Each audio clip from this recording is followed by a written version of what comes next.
You already know what it is, your boy Big Apple IMC. We are back. This is Real Radio IMC, man. I'm sorry I left y'all for so long. I hope you missed me the way that I missed you, but I had to motherfucking disconnect. I had to, man. It was a lot of crazy shit going on. I was talking to y'all for months and months and months and months and months about this Donald Trump bullshit. And what the fuck do we got? Donald Trump bullshit.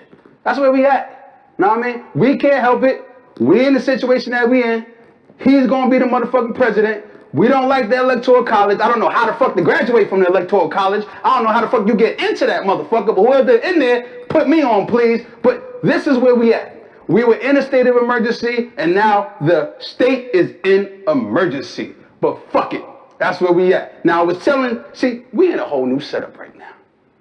This is what the fuck is going on. We are in R-theory. We are in the Playhouse. This is official. Now, I mean, you can come down to PHILLY, and this is where you can get your mixing done, you can get your mastering done, you can get your photography done, you can get your video done, you can get your recording done, you can get your podcast and your interview on. This is a one-stop shop. Real Radio IMC, it's still a radio show. We still doing hip-hop. We still doing real music. We still doing real talk. Now I mean, but it's a whole new format. That's where we at right now. Now back to the Donald Trump bullshit.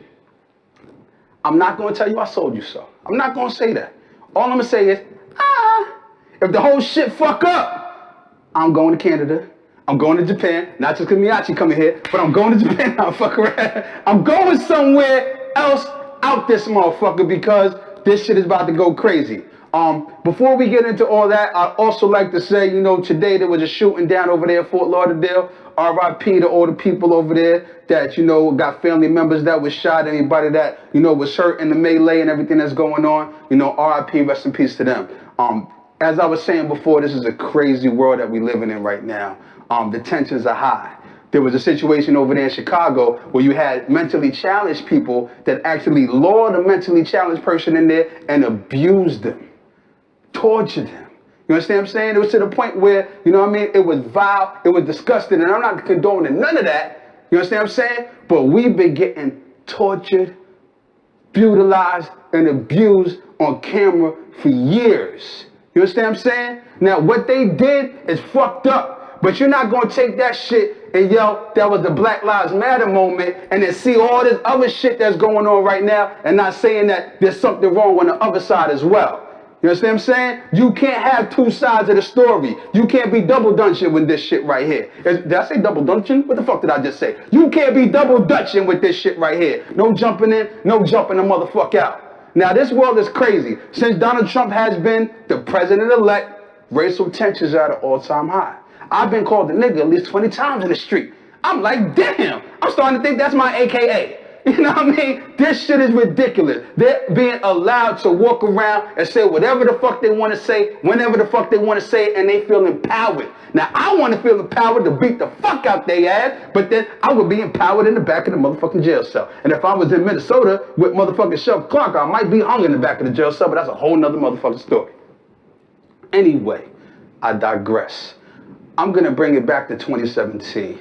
You need to, over there in Real Radio Land, take care of yourself, take care of your family, take care of your loved ones. Make sure that you're doing everything that you need to do inside of your household to make sure that your household is straight. If that means get a gun to protect yourself, legally go get a gun to protect yourself. If that means everybody out there, be one. What did you say back in the day? It takes a village to raise a motherfucking son, a daughter. Then you need to be a motherfucking village. You need to be a motherfucking community. Because that's what we need right now. We need a community. Whether you white, black, or whoever the fuck you are. I hate that other green, blue, purple. Ain't no green, blue, and purple people in this motherfucker. Fuck that. Whatever nationality you are, we need everybody to get together because it's about to go down. I promise you. Now, for Real Radio IMC, this community is strictly spitters. I want MCs. I'm talking about hip-hop. I don't want no mumble rap. I don't want no garbage because that shit ain't getting no play on this station at all. This is Big Apple IMC. This is Real Radio IMC. And the first artist that we got right now for 2017 is your boy Miyachi. We're going to sit down with him. We're going to get into his whole backstory. We're going to get into his production, his engineering work, his hip-hop, and what, you know, he really wants to do as an MC or as an artist. This is what we do here. Ain't nothing changes. Just a whole better look, baby. Real Radio IMC, Big Apple IMC, we in R-Theory, we at the Playhouse, and as always, you know what we do. Let's get it. It's your boy Big Apple IMC. Welcome back to Real Radio IMC. And as you can see, I'm not by my motherfucking self. And we got the man of the hour right here, Mr. Miyachi. What's poppin', my man? What's going on, man? Thank you for having me. I appreciate you. I appreciate you being here, man. Yo, now, Miyachi, where did that name come from? Is that your government or? Miyachi is my middle name. Okay. Yeah, it's my government. It's my mother's name. Dope.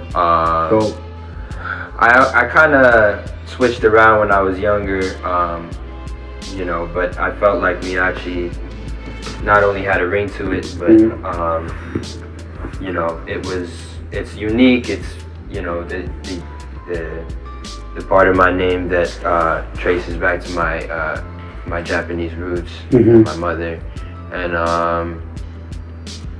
you know, it means the Miyachi literally means shrine of the earth. Dope. So you know, I try to stay aligned with the meaning of my name. No doubt.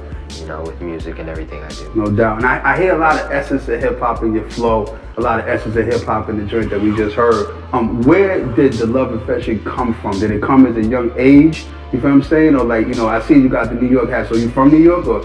Yes, sir. Okay. Yes, sir. I'm from Uptown. What part? Upper West Side. That's what it is. That's what it is. Yes, You was born there or? Yep, born and raised. Okay. Born and raised in the Upper West. I actually didn't really get interested in hip hop until I was probably like 14 or 15 years old. Okay. A lot of people started much earlier than me. But the reason was because for most of my life I was very committed to piano. My parents are pianists. I was classically trained as a pianist. So I didn't really have much exposure, especially in the household with hip hop and stuff like that.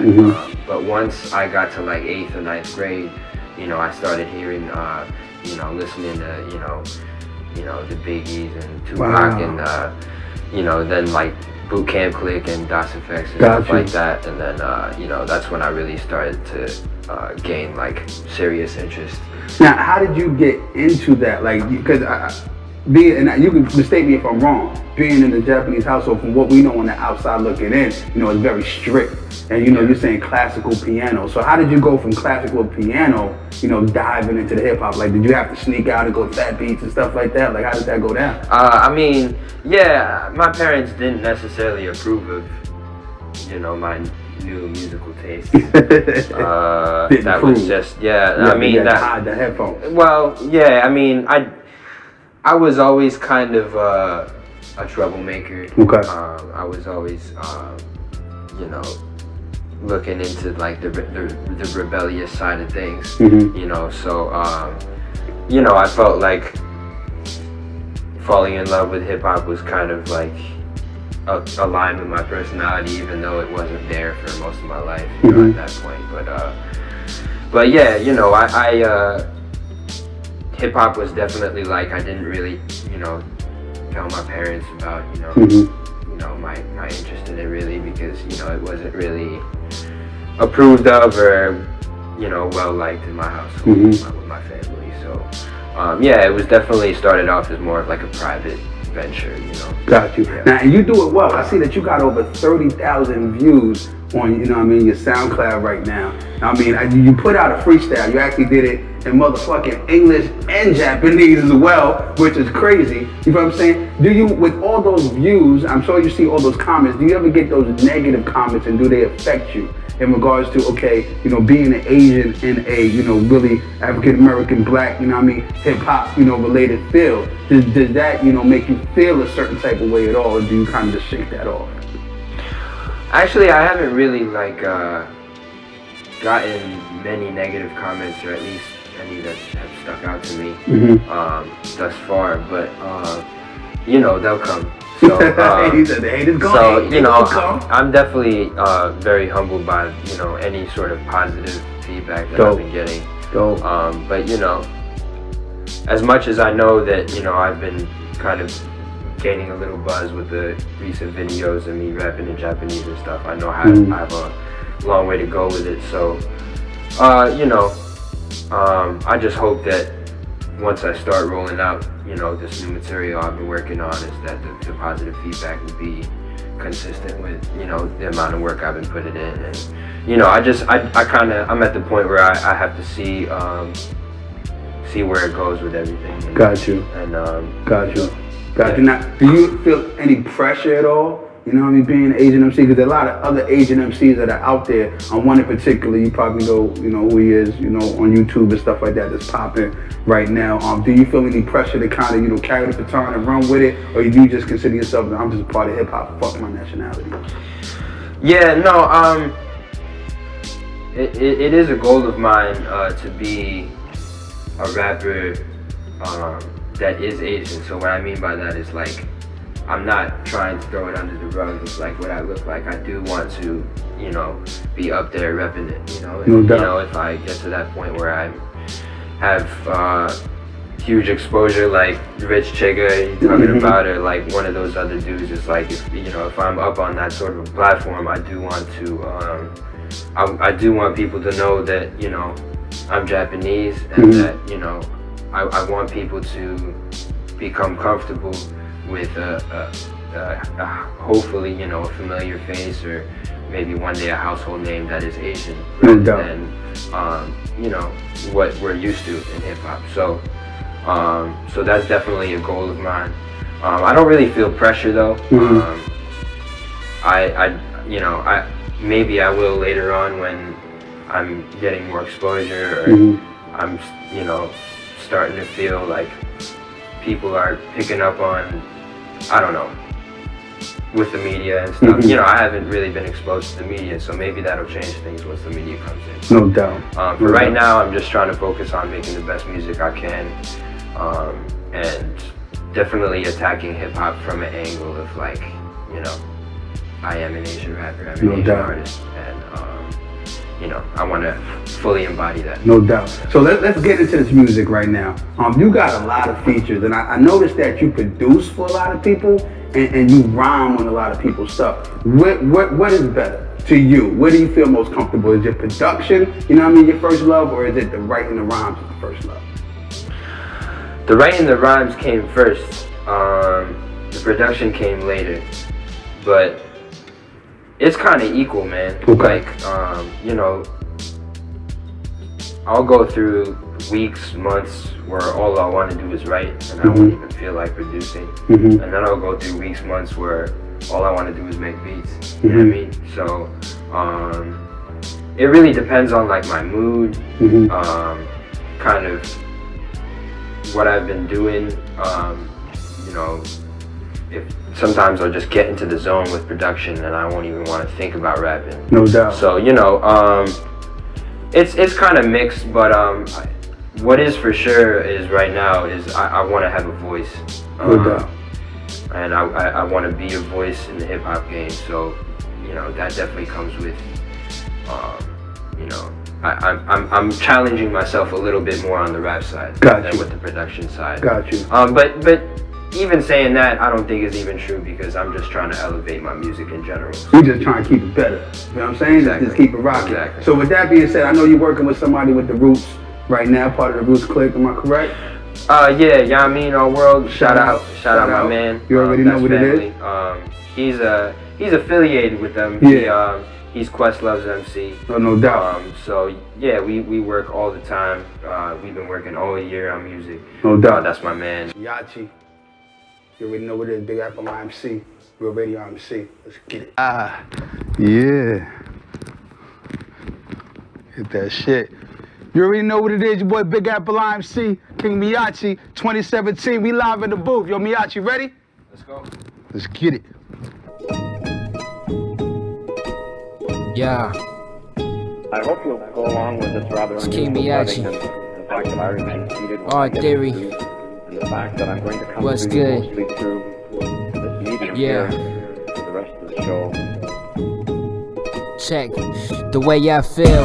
A younger writer trying to skip meals. I might get through the nightly, I might even skip meals. Then 9 o'clock is trying to be time to collect bills. Round the time you rock a suit till it's 5 to 10 desk drills. Type that I be nothing like you can find in your set skills. And plus I never suck up the whitey, you quiet kill. Quite a life you spend assigned to a time in the check. Many might get petty with my crimes with the grind and respect. Probably why you find me at Philly traps with the bag filled.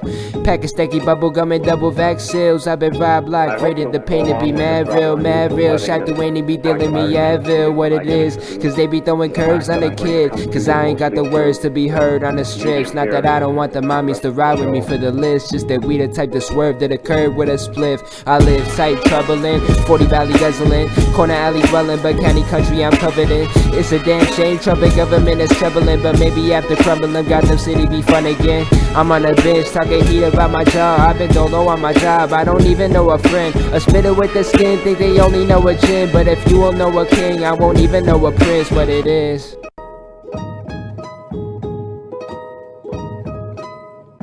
I hope you'll go along with this rather unusual setting and the fact that I remain seated when I get it.